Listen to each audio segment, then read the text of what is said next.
ನಮಸ್ಕಾರ ಸ್ನೇಹಿತರೆ, ಒಂದು ವೇಳೆ ನೀವು ಹಂಪಿಗೆ ಹೋಗಿದ್ದರೆ ಅಲ್ಲಿರುವ ಎರಡು ಮುಖ್ಯವಾದ ಗುಡಿಗಳನ್ನು ನೋಡಿರುತ್ತೀರಾ. ಒಂದು ಪಂಪಾವತಿ ವಿರೂಪಾಕ್ಷ ಶಿವನ ರೂಪವಾದರೆ ಊರಿನ ಮತ್ತೊಂದು ತುದಿಯಲ್ಲಿರುವ ವಿಜಯ ವಿಠಲನ ಗುಡಿ.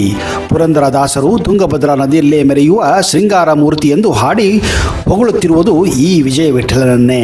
ಆದರೆ ಇಂದು ನೀವು ವಿಜಯ ವಿಠಲ ಗುಡಿಯಲ್ಲಿ ನೋಡಿದರೆ ಮೂಲ ಮೂರ್ತಿಯೇ ಇಲ್ಲ, ಕೇವಲ ಹೊರಗಿನ ಗೋಪುರದ ಮೇಲೆ ವಿಠಲ ರುಕುಮಾಯಿಯನ್ನು ನೋಡಿ ಮರಳಬೇಕು ಅಷ್ಟೇ. ಹಾಗಿದ್ರೆ ಇಲ್ಲಿ ಗರ್ಭಗುಡಿಯಲ್ಲಿದ್ದ ವಿಠಲ ಏನಾದ? ಹಂಪೆಯನ್ನು ಆಕ್ರಮಣ ಮಾಡಿದಾಗ, ಹಾಳುಗೆಡವಿದಾಗ ಇಲ್ಲಿನ ಮೂರ್ತಿ ಮಾಯವಾಯಿತೆ. ಹಾಗಾದ್ರೆ ಆ ಮೂರ್ತಿ ಎಲ್ಲಿ ಹೋಯಿತು? ಏನಾಯಿತು? ಯಾರು ಅದನ್ನ ತೆಗೆದುಕೊಂಡು ಹೋದರು? ಈಗ ಆ ಮೂರ್ತಿ ಎಲ್ಲಿದೆ?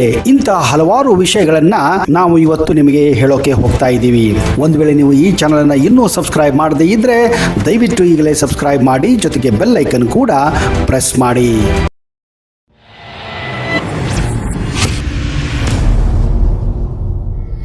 ಸ್ನೇಹಿತರೆ, ಇಂದು ವಿಠಲನ ಕ್ಷೇತ್ರವಾಗಿ ಪ್ರಸಿದ್ಧವಾಗಿರುವುದು ಪಂಡರಾಪುರ. ಮಹಾರಾಷ್ಟ್ರದಲ್ಲಿ ಇಂದು ಎಲ್ಲಕ್ಕಿಂತ ಹೆಚ್ಚು ಭಕ್ತರನ್ನು ನಡೆಸಿಕೊಳ್ಳುವ ಕ್ಷೇತ್ರವೆಂದರೆ ಅದು ಪಂಡರಾಪುರವೇ. ಇಲ್ಲಿಗೆ ನೆರೆಯ ಕರ್ನಾಟಕ ಹಾಗೂ ಆಂಧ್ರ ಪ್ರದೇಶ, ತೆಲಂಗಾಣದಿಂದ ಬರುವ ಭಕ್ತರ ಸಂಖ್ಯೆಯು ಗಣನೀಯವಾಗಿದೆ. ಭೀಮಾ ನದಿಯ ಬಲದಡದಲ್ಲಿರುವ ಸೋಲಾಪುರ ಜಿಲ್ಲೆಯ ಪಂಡರಾಪುರ ಈಗಿನ ಕರ್ನಾಟಕ, ಮಹಾರಾಷ್ಟ್ರ ರಾಜ್ಯಗಳ ಗಡಿಗೆ ಬಹಳ ಸಮೀಪದಲ್ಲಿದೆ. ಈ ಸ್ಥಳದಲ್ಲಿ ಭೀಮಾ ನದಿಯು ಅರ್ಧ ಚಂದ್ರದ ಆಕೃತಿಯಲ್ಲಿ ಹರಿಯುವುದರಿಂದ ಇಲ್ಲಿ ಭೀಮೆಗೆ ಚಂದ್ರಭಾಗ ಎಂದು ಕೂಡ ಕರೆಯುತ್ತಾರೆ. ಕನ್ನಡ ನಾಡಿನ ಹರಿದಾಸರು ಕೂಡ ಕೆಲವು ರಚನೆಗಳಲ್ಲಿ ಪಂಡರಾಪುರದ ವಿಠಲನನ್ನು ಹೆಸರಿಸಿದ್ದಾರೆ. ವಿಠಲನಿಗೆ ವಿಠೋಬ, ಪಾಂಡುರಂಗ ಎಂಬ ಹೆಸರುಗಳು ಕೂಡ ಇವೆ.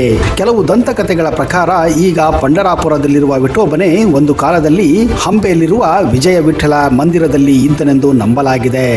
ವಿಜಯನಗರ ಸಾಮ್ರಾಜ್ಯ 1565ರಲ್ಲಿ ಕೊನೆಗೊಂಡಾಗ ಇಲ್ಲಿಂದ ವಿಠಲ ಮೂರ್ತಿಯನ್ನು ತೆಗೆದುಕೊಂಡು ಹೋಗಿ ಪಂಡರಾಪುರದಲ್ಲಿ ಪ್ರತಿಷ್ಠಾಪಿಸಲಾಯಿತು. ಆದರೆ ಅದಕ್ಕೂ ಮೊದಲಿನಿಂದಲೇ ಪಂಡರಾಪುರವು ವಿಠಲನು ನೆಲೆಸಿರುವ ಯಾತ್ರಾ ಸ್ಥಳ ಎಂದು ಹೆಸರಾಗಿತ್ತು ಎನ್ನುವುದರಲ್ಲಿ ಹಲವಾರು ಆಧಾರಗಳು ಕೂಡ ಇವೆ. ಹಾಗಾದ್ರೆ ಇದೊಂದು ವಿರೋಧಾಭಾಸವೆಂದು ಕಾಣುತ್ತವೆ. ಹಾಗಾದ್ರೆ ಹಂಪಿಯಲ್ಲಿದ್ದಂತಹ ಆ ವಿಠಲನ ಮೂರ್ತಿ ಹೋಗಿದ್ದಾದ್ರೂ ಎಲ್ಲಿ? ಈ ರಹಸ್ಯವನ್ನು ತಿಳಿಯುವ ಮೊದಲು ಸ್ವಲ್ಪ ವಿಠಲನ ಹಿನ್ನೆಲೆಯನ್ನು ಕೂಡ ತಿಳಿಯೋದು ಮುಖ್ಯವಾಗಿರುತ್ತದೆ. ಪಂಡರಾಪುರವನ್ನು ಹಿಂದೆ ಶಾಸನಗಳ ಪ್ರಕಾರ ಪಂಡರಿಗೆ, ಪಂಡರಂಗೆ, ಪಂಡರಗೆ, ಪಾಂಡುರಂಗ ಕ್ಷೇತ್ರ ಎನ್ನುವ ಬೇರೆ ಬೇರೆ ಹೆಸರಿನಲ್ಲಿ ಕರೆಯಲಾಗುತ್ತಿತ್ತು. ಪಂಡರಗೆ ಎನ್ನುವ ಹೆಸರು ಕೂಡ ಅಚ್ಚ ಕನ್ನಡದಿಂದಲೇ ಬಂದಿದ್ದು. ಇದು ಕನ್ನಡದ ಪಂದರ ಅಂದರೆ ಹಂದರ ಎನ್ನುವ ಪದದಿಂದ ಬಂದಿದೆ ಎಂದು ಭಾಷಾ ವಿಜ್ಞಾನಿಗಳು ಅಭಿಪ್ರಾಯ ಪಡುತ್ತಾರೆ. ಇಲ್ಲಿ ದೊರೆತಿರುವ ಒಂದು ಶಾಸನದಲ್ಲಿ ಈ ಊರಿನ ಸುತ್ತಮುತ್ತಲೂ ಹಂದರಗಳ ಮೇಲೆ ದ್ರಾಕ್ಷಿಗಳನ್ನು ಬೆಳೆಸುತ್ತಿದ್ದರೆಂದು ತಿಳಿದು ಬರುತ್ತದೆ. ಆದ್ದರಿಂದಲೇ ಈ ಊರಿಗೆ ಪಂಡರ ಎಂದು ಕರೆಯುತ್ತಿದ್ದರು. ಅದು ಕಾಲಾಂತರದಲ್ಲಿ ಪಂಡರಿಗೆ ಆಗಿದೆ ಎಂದು ನಂಬಲಾಗಿದೆ. 13ನೇ ಶತಮಾನದ ನಂತರ ಬಂದ ಮರಾಠಿ ಸಂತರಾದಂತಹ ಜ್ಞಾನೇಶ್ವರ, ನಾಮದೇವ, ಏಕನಾಥ, ತುಕಾರಾಮ್ ಮೊದಲಾದವರು ಕನ್ನಡ ನಾಡಿನ ಹರಿದಾಸರ, ಪುರಂದರದಾಸ, ಕನಕದಾಸ, ವಿಜಯದಾಸ, ಗೋಪಾಲದಾಸ ಮೊದಲಾದವರೆಲ್ಲ ವಿಠಲನ ಭಕ್ತರೇ. ಪಂಡರಾಪುರ ಮಹಾರಾಷ್ಟ್ರದ ಸೊಲ್ಲಾಪುರ ಜಿಲ್ಲೆಯ ಒಂದು ತಾಲೂಕು ಕೇಂದ್ರ. ಸೊಲ್ಲಾಪುರದಿಂದ ಸಾತಾರಗೆ ಹೋಗುವ ದಾರಿಯಲ್ಲಿ ಸೊಲ್ಲಾಪುರದ ಪಶ್ಚಿಮಕ್ಕೆ ಸುಮಾರು 70 ಕಿಲೋಮೀಟರ್ ದೂರದಲ್ಲಿರುವ ಈ ಊರು ಭೀಮಾ ನದಿಯ ದಂಡೆಯಲ್ಲಿದೆ. ಮಹಾರಾಷ್ಟ್ರದ ಎಲ್ಲ ಪ್ರಮುಖ ಸ್ಥಳಗಳಿಂದ ಅಲ್ಲದೆ ಕರ್ನಾಟಕದ ಹಲವಾರು ಪಟ್ಟಣಗಳಿಂದ ನೇರವಾದಂತಹ ನೇರ ಸಂಪರ್ಕ ಕೂಡ ಇಲ್ಲಿದೆ. ದಕ್ಷಿಣ ಮಧ್ಯ ರೈಲ್ವೆಯ ಮಿರಜ್ನಿಂದ ಕುರ್ಡುವಾಡಿಗೆ ಹೋಗುವ ದಾರಿಯಲ್ಲಿ ಪಂಡರಪುರ ರೈಲ್ವೆ ನಿಲ್ದಾಣ ಕೂಡ ನಿಮಗೆ ಸಿಗುತ್ತದೆ. ಮಹಾರಾಷ್ಟ್ರದ ಎಲ್ಲೆಡೆಯಿಂದ ಮತ್ತೆ ಉತ್ತರ ಕರ್ನಾಟಕದಿಂದ ಬಹಳ ಜನ ಭಕ್ತರು ಪಂಡರಪುರ ಯಾತ್ರೆ ಮಾಡುತ್ತಾರೆ.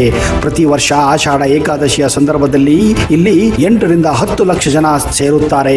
ಅಲ್ಲದೆ ಪ್ರತಿದಿನ ಬುಧವಾರದಂದು ಇಲ್ಲಿ ವಿಶೇಷ ಪೂಜೆಗಳು ಕೂಡ ಜರುಗುತ್ತವೆ. ಮಹಾರಾಷ್ಟ್ರದಲ್ಲಿ ಹೆಚ್ಚಿಗೆ ಪ್ರಚಲಿತರಿರುವ ಕಥೆಯೊಂದರ ಪ್ರಕಾರ ಪುಂಡಲೀಕನೆಂಬ ಹರಿಭಕ್ತನೊಬ್ಬ ವಿಷ್ಣುವನ್ನು ಕುರಿತು ತಪಸ್ಸು ಮಾಡಿದ. ಅವನ ಭಕ್ತಿಗೆ ಮೆಚ್ಚಿ ವಿಷ್ಣುವೇ ಅವನ ಮನೆಗೆ ಬಂದು ಬಿಡುತ್ತಾನೆ. ಆಗ ಪುಂಡಲೀಕನು ತನ್ನ ತಂದೆ ತಾಯಿಯ ಸೇವೆಯಲ್ಲಿ ನಿರತನಾಗಿದ್ದ. ವಿಷ್ಣುವಿನತ್ತ ಗಮನ ಕೊಡದೆ ತನ್ನ ತಂದೆ ತಾಯಿಯ ಸೇವೆಯಲ್ಲಿ ನಿರತನಾಗುತ್ತಾನೆ. ಆಗ ವಿಷ್ಣುವು ತಾನು ಬಂದಿರುವ ವಿಷಯವನ್ನು ಹೇಳುತ್ತಾನೆ. ಆಗ ಅವನು, ನಾನು ಈಗ ನನ್ನ ತಂದೆ ತಾಯಿಯ ಸೇವೆಯಲ್ಲಿದ್ದೇನೆ, ಅವರ ಸೇವೆ ಮುಗಿಯುವವರೆಗೂ ನೀನು ಅಲ್ಲೇ ಇರು ಎಂದು ಹೇಳುತ್ತಾನೆ. ಆಗ ವಿಷ್ಣು, ನಾನು ಇಲ್ಲಿ ಹೇಗೆ ನಿಂತುಕೊಳ್ಳಲಿ ಎಂದಾಗ ಪುಂಡಲೀಕನು ಅಲ್ಲಿಯೇ ಇದ್ದಂತಹ ಒಂದು ಇಟ್ಟಿಗೆಯನ್ನ ವಿಷ್ಣುವಿನತ್ತ ಎಸೆಯುತ್ತಾನೆ. ತಾನು ಬರುವವರೆಗೂ ಅದರ ಮೇಲೆ ನಿಲ್ಲಬೇಕೆಂದು ಹೇಳುತ್ತಾನೆ. ಸರಿ ಎಂದು ವಿಷ್ಣು ಸೊಂಟದ ಮೇಲೆ ಕೈ ಹೊತ್ತು ಪುಂಡಲೀಕನ ಬರುವವರೆಗೂ ಕಾಯುತ್ತಾನೆ. ಆದರೆ ಪುಂಡಲೀಕ ಅವನ ತಂದೆ ತಾಯಿಯನ್ನು ಬಿಟ್ಟು ಬರದೇ ಇದ್ದುದರಿಂದ ವಿಠಲನು ಅಲ್ಲೇ ಕಲ್ಲಾಗಿ ನಿಂತು ಬಿಡುತ್ತಾನೆ. ಈ ಕಥೆಯೇ ಚೂರುಪಾರು ಬದಲಾವಣೆಗಳಿಂದ ಹಲವಾರು ಶತಮಾನಗಳಿಂದ ಚಾಲ್ತಿಯಲ್ಲಿದೆ. ವಿಷ್ಣು ಅಂದರೆ ಕೃಷ್ಣ ಇಲ್ಲಿ ಒಂದು ಇಟ್ಟಿಗೆ ಮೇಲೆ ನಿಂತಿದ್ದರಿಂದ ಅವನನ್ನು ಇಲ್ಲಿ ವಿಠಲ ಎಂದು ಕರೆಯುತ್ತಾರೆ. ವೀಠ ಎಂದರೆ ಸಂಸ್ಕೃತ ಭಾಷೆಯಲ್ಲಿ ಇಟ್ಟಿಗೆ ಎಂದರ್ಥ. ಅದರ ಮೇಲೆ ವಿಷ್ಣು ನಿಂತಿದ್ದಕ್ಕೆ ವಿಠಲ ಎಂದು ಕರೆಯುತ್ತಾರೆ. ವಿಠಲನ ವಿಷಯ ಬರುವಾಗ ಹಂಪೆಯನ್ನು ಪಂಡರಾಪುರವನ್ನು ಒಟ್ಟಿಗೆ ಹೇಳಬೇಕಾಗುತ್ತದೆ. ಹಂಪೆಯ ವಿಜಯ ವಿಠಲನು ಹಾಗೂ ಪಂಡರಾಪುರದಲ್ಲಿರುವ ವಿಠಲನು ಕೂಡ ಒಬ್ಬನೇ ಎಂದು ನಂಬಲಾಗಿದೆ. ಇನ್ನು ಕೆಲವು ಇತಿಹಾಸಕಾರರ ಪ್ರಕಾರ ಕೃಷ್ಣದೇವರಾಯನು ಪಂಡರಪುರದ ವಿಠಲನನ್ನು ಅಲ್ಲಿಂದ ಬಲವಂತದಿಂದ ತಂದು ತಾನು ಕಟ್ಟಿದ ಹಂಪೆಯ ವಿಠಲನ ಗುಡಿಯಲ್ಲಿ ಪ್ರತಿಷ್ಠಾಪಿಸಿದನೆಂದು ಹೇಳುತ್ತಾರೆ. ಇನ್ನು ಕೆಲವರ ಪ್ರಕಾರ ಪಂಡರಾಪುರದ ದೇವಾಲಯಕ್ಕೆ ಅನ್ಯ ಧರ್ಮೀಯ ರಾಜರಿಂದ ಇದ್ದ ಭೀತಿಯಿಂದ ಮೂಲ ವಿಗ್ರಹವನ್ನು ಕಾಪಾಡಲು ಶ್ರೀಕೃಷ್ಣ ದೇವರಾಯನು ಮೂರ್ತಿಯನ್ನು ವಿಜಯನಗರಕ್ಕೆ ತಂದನಂತೆ. ಅನಂತರ ವಾರಕರಿ ಸಂಪ್ರದಾಯಕ್ಕೆ ಸೇರಿದರ ಭಾನುದಾಸನೆಂಬ ಭಕ್ತನು ಈ ಮೂರ್ತಿಯನ್ನು ಮತ್ತೆ ಪಂಡರಪುರಕ್ಕೆ ತೆಗೆದುಕೊಂಡು ಹೋಗುತ್ತಾನೆ ಎಂದು ನಂಬಲಾಗಿದೆ. ಆದರೆ ಇದರಲ್ಲಿ ಯಾವುದು ಸತ್ಯ ಯಾವುದು ಸುಳ್ಳ ಎಂದು ಇಂದಿಗೂ ಕೂಡ ಇದರ ಮೇಲೆ ತರ್ಕ ನಡೆಯುತ್ತಿದೆ ಹಾಗೂ ಇದರ ಮೇಲೆ ಸಂಶೋಧನೆ ಆಗಬೇಕಾಗಿದೆ. ಒಟ್ಟಿನಲ್ಲಿ ವಿಠಲನು ಮಹಾರಾಷ್ಟ್ರ ಕರ್ನಾಟಕಗಳ ಶತಮಾನಗಳ ಚರಿತ್ರೆಯಲ್ಲಿ ಹಾಗೆಯೇ ಇದ್ದಾನೆ ಎನ್ನುವುದಕ್ಕೆ ಪಂಡರಾಪುರವೇ ಸಾಕ್ಷಿಯಾಗಿದೆ.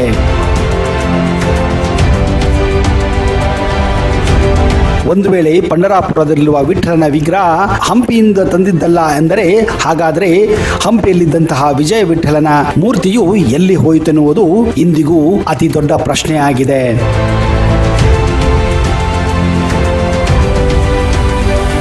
ಇದರ ಮೇಲೆ ಇತಿಹಾಸಕಾರರು ಪುರಾತತ್ವ ಇಲಾಖೆಯವರು ಇನ್ನೂ ಕೂಡ ಸಂಶೋಧನೆಯನ್ನು ಮಾಡುತ್ತಾನೆ ಇದ್ದಾರೆ ಎಂದು ನಂಬಲಾಗಿದೆ.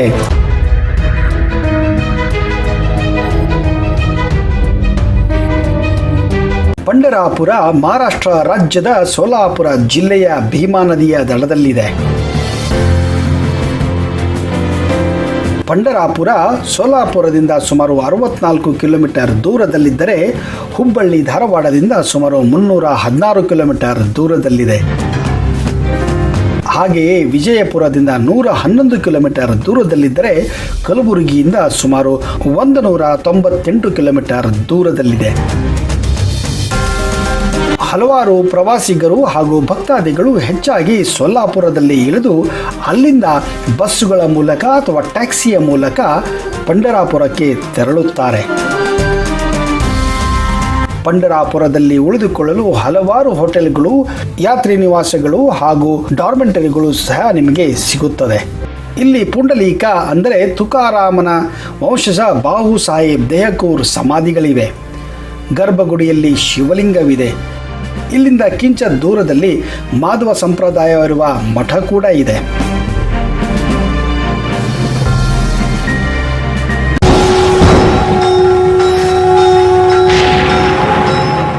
ಶ್ರೀ ಮಹಾಪ್ರತ್ಯಂಗಿರ ಚೌಡೇಶ್ವರಿ ಜ್ಯೋತಿಷ್ಯ ಫಲ ಪಂಡಿತ್ ವೈದ್ಯಮೋಡಿ ರಾಮಜ್ಜ ಶ್ರೀ ಆಂಜನೇಯ ಸ್ವಾಮಿಯ ಆರಾಧಕರು, ಇಂಡಿಯನ್ ಫೇಮಸ್ ಅಸ್ಟ್ರಾಲಜರ್.